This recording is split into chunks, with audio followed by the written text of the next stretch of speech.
Hello friends, welcome back to my channel job hunt with Swati. आज मैं आप लोगों के लिए नई जॉब अपॉर्चुनिटी लेकर के आई हूँ। ये अपॉर्चुनिटी आई हुई है we Futurik India private limited से। ठीक है, ये हायरिंग कर रहा है डेटा एंट्री एसोसिएट की पोस्ट के लिए as work from home job. ठीक है, काफ़ी अच्छी अपॉर्चुनिटी है बिकॉज सैलरी रेंज बहुत ही बेहतरीन है और इमीडिएटली इसमें हायरिंग होने वाली है। ठीक है, बहुत ज़्यादा वेट करना नहीं है आपको।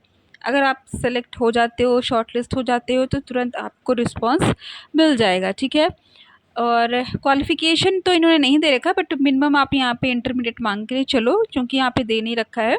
एक्सपीरियंस की बात किया जाए तो 0 to 5 ईयर्स कह रखा है, यानी कि फ्रेशर्स कैन अप्लाई। ठीक है, अप्लाई कब तक कर सकते हैं? 20 अक्टूबर यानी 20 अक्टूबर तक आप अप्लाई कर सकते हैं। ठीक है, अब चलिए इसमें देख लेते हैं बाकी details about we Futurik India private limited. Company के बारे में उन्होंने क्या कह रखा है? We are an internet company who have a platform where candidates and recruiters meet, candidates come to find a job. तो देखिए, ये ऐसी कंपनी है जहाँ पे जो रिक्रूटर्स होते हैं वो, और जो जॉब फाइंड करते, सपोज जैसे कि naukri.com हो गया। ठीक है, या और भी बहुत सारे हो गए, मॉन्स्टर वगैरह भी पहले चलते थे। ठीक है, अपना हो गया। ठीक है, तो वैसा ही ये कुछ प्लेटफॉर्म है, क्योंकि यहाँ पे कह रहे हैं कि यहाँ पे रिक्रूटर्स और जो जॉब सर्चिंग कैंडिडेट्स हैं वो इनके प्लेटफॉर्म पे मिलते हैं। इसका मतलब कंपनी को जो भी काम कराना होता होगा वो इनको रिस्पॉन्सिबिलिटी देती होगी, और ये उसके लिए ये हायरिंग करते होंगे। ठीक है,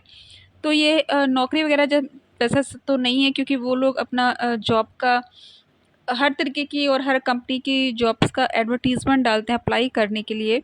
यहाँ पे ये खुद से काम करा रहा है दूसरी कंपनी से लेकर के। सपोज जैसे ये डेटा एंट्री का वर्क है, किसी कंपनी का ले रहे होंगे कि बहुत सारी कंपनीज का डेटा एंट्री का काम ये लेते। अब देखिए, ये चीज़ें अब चलन में है। जो बिजनेस प्रोसेस का वर्क हो रहा है वो कंपनियां खुद ना करके, बल्कि छोटे छोटे प्लेटफॉर्म्स, छोटे क्या वो बड़े ही हैं, बिकॉज मल्टीनेशनल लेवल कंपनी के हैं, और काफ़ी बड़े बड़े प्लेटफॉर्म, चाहे वो आप टेली परफॉर्मेंस की बात कर लीजिए, चाहे वो फुटवर्क की बात कीजिए, चाहे वो आप स्क्वाड स्टेक की बात कीजिए, और भी बहुत सारे हैं। ठीक है, तो वैसा ही ये मुझे नया प्लेटफॉर्म दिख रहा है ये, जिसमें रिक्रूटर्स जो हैं वो और कैंडिडेट्स दोनों इनके प्लेटफॉर्म पे आपको नज़र आएंगे। इनके कहने का ये मतलब है। ठीक है, तो चलिए इसमें बाकी की चीज़ें देख लेते हैं। अबाउट द जॉब, क्या आपका जॉब रहने वाला है? Do data entry in computer as per the SOP of the company. Company की SOP क्या होती है? जिसमें मंथली टारगेट या ईयरली टारगेट, जो पूरा उनका जो होता है, क्या कहते हैं, मुझे SOP का एग्जैक्टली इस वक्त फुल फॉर्म याद नहीं आ रहा है। मुझे पता है, बट मुझे इस वक्त ध्यान नहीं आ रहा। भी मैं गूगल पर सर्च करूँ तो आ जाएगा। तो उसमें आपका पूरा जो भी आप किसी भी ऑर्गेनाइजेशन का जो मोटो होता है, ईयरली कहिए या मंथली कहिए, जो प्रोसेस होता है उसकी डिटेल्स उसमें अवेलेबल रहती है। ठीक है, तो उसी के अकॉर्डिंगली आपको डेटा एंट्री करनी होगी। अब जाते हैं filling documents in computer by scanning via printer. तो देखिए, जनरली जो डेटा एंट्री का वर्क मिलता है, या तो हार्ड कॉपी को स्कैन करके और उसको आप सेव करके फिर उससे डेटा एंट्री करते हो, अदरवाइज़ PDF मिलता है। PDF से आपको देख के उसमें से सॉर्टिंग करके आपको डेटा एंट्री करनी होती है। बट जैसा ये कह रहे हैं कि स्कैनिंग वाया प्रिंटर, तो इस हिसाब से तो यही लग रहा है कि आपको हार्ड कॉपी को स्कैन करना है, क्योंकि ये प्रिंटर से स्कैन करने की बात कर रहे हैं। तो ये भी हो सकता है कि ये जो डेटा एंट्री कराएं वो डॉक्यूमेंट्स जो हैं आपको मिलें। ठीक है, हालांकि वर्क फ्रॉम होम में ऐसा होना नहीं चाहिए, बट आप इसमें अप्लाई करो, देखो क्या होता है। ठीक है, फिर आते हैं doing office activities 1 day to day basis. अच्छा, on on a day to day basis. Okay, doing office activities on a day to day basis. ठीक है, receiving calls from customers if needed. तो देखिए, यहाँ पे इनके जो भी कस्टमर हैं, ठीक है, सपोज़ कि जो काम करा रहे हैं डेटा एंट्री का, ठीक है, तो उनका भी कॉल आपको पिक करना पड़ सकता है। ठीक है, तो यहाँ पे कोई आपकी टेली कॉलिंग की जॉब नहीं है, बट आपको कॉल यहाँ पे पिक करना पड़ सकता है, क्योंकि यहाँ पे receiving calls from customers if needed. तो इफ़ नीडेड मतलब अगर ज़रूरत पड़ी तो आपको कस्टमर से बात करनी पड़ सकती। ठीक है, और डेली आपको एक नया नया टारगेट मिलेगा, जैसे उन्होंने कहा डे टू डे बेसिस, ठीक है। पर डे आपको कुछ नया नया आपको मिलेगा उसको टाइप करने का, कि आज आपको ये टाइप करना, आज आपको वो टाइप करना है, ठीक है।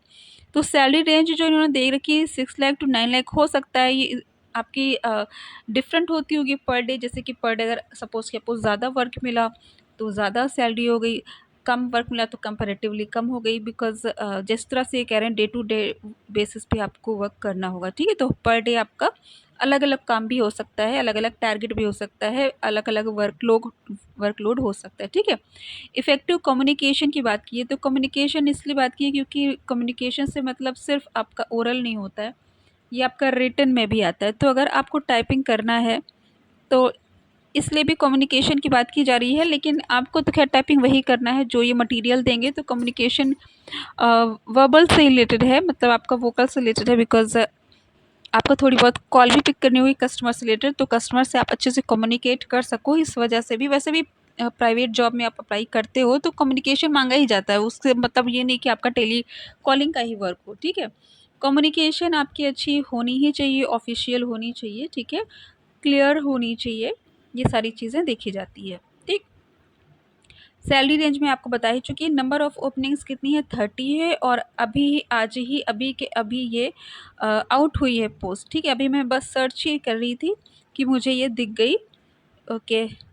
अभी ये पोस्टेड 1 डे अगो दिखा रहा है, बट जब मैं वीडियो भी बनाने के लिए जैसे मैंने ओपन किया तब ये तुरंत ही दिखा रहा था कि पोस्ट हुई है, ठीक है। तो इसको आप मान सकते हो, चलिए 1 दिन हो गया इसको पोस्ट हुए, ठीक है। तो अभी भी इसमें काफ़ी टाइम है, 20 अक्टूबर तक अप्लाई कर सकते हो, बट आप लास्ट डेट को मत सोचो कि 20 अक्टूबर तक अप्लाई कर सकते हो, बिकॉज इमीडिएट इसमें रिक्वायरमेंट है, जैसे कि इन्होंने साफ दे रखा है। तो अगर इनको 30 पोस्ट है, अगर आप इनको अगर इनके लायक के जो कैंडिडेट्स हैं वो पहले मिल गए तो फिर आप बाद में अप्लाई करते रहो, तो हो सकता है आपको रिजल्ट ना आए, या रिजल्ट आ भी जाए तो आपका सिलेक्शन ना हो। इसलिए अगर आप कोई अपॉर्चुनिटी देखते हो तो उसमें लास्ट डेट का वेट मत करो, बस आप अप्लाई कर दो, ठीक है। तो इसका अप्लाई लिंक मैं आपको डिस्क्रिप्शन में दे दूँगी। अगर आपको मेरा चैनल पसंद आए तो उसको सब्सक्राइब कर लीजिए, बिकॉज़ मैं ऐसी लेटेस्ट जॉब अपडेट्स प्रोवाइड करती रहती हूँ। Thanks for watching my channel. Bye.